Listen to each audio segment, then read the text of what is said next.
Сәлем құрметті оқырмандар. Бүгін біз қарапайым жұмыртқа туралы айтатын боламыз. Жұмыртқа бастың ми жүйесінің байланысын зерттейтін фосфофолипидтердің холиндерден тұрады. Дәл осы дәрумендердің ми құрылысына маңызды екені ғылыми дәлелденген. Адам 2 жұмыртқа жегенде осы элемент толықтырылып отырады. Холиннің жеткіліксіздігі есте сақтау қабілеттігін төмендетеді. Адамның көз жанары лютеин арқылы сақталады.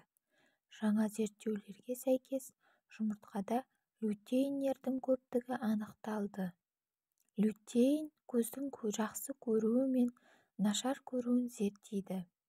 Лютеиннің жеткіліксіздігінен көз жанары нашарлай бастайды.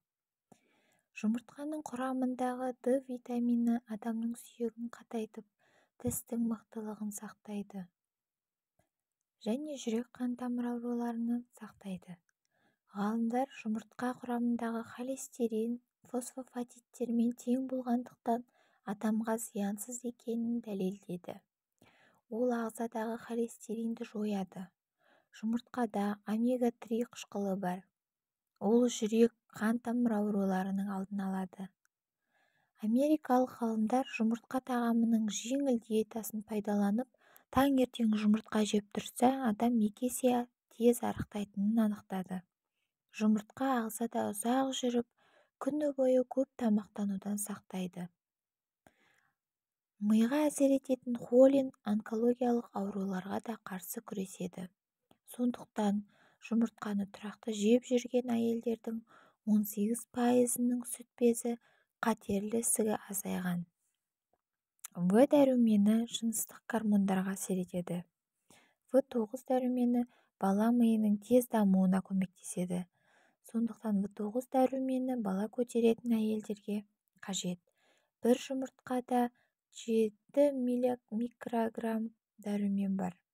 Нидерланд ғалымдары зерттей отырып, жұмыртқа жейтін 35-40 жас аралығындағы 87% әйелдердің терісі жазылып, қызыл дақтары кеткенін анықтады. Ал ерлердің көз айналасындағы майда әжімдері жоғалған. Ал жұмыртқаның зиянын айтатын болсақ, жұмыртқада адам ішегіне зиянды ішек инфекцияларын тудыруы мүмкін. Ең жиі кездесетін ішек инфекциясы сальмонеллез. Дүкеннен сатып алған жұмыртқаның таңбасына немесе қораптағы жазуына қарап, жұмыртқаның қандай екенін анықтауға болады. Сондықтан жұмыртқаны сатып аларда оның таңбасына баса мән берген дұрыс.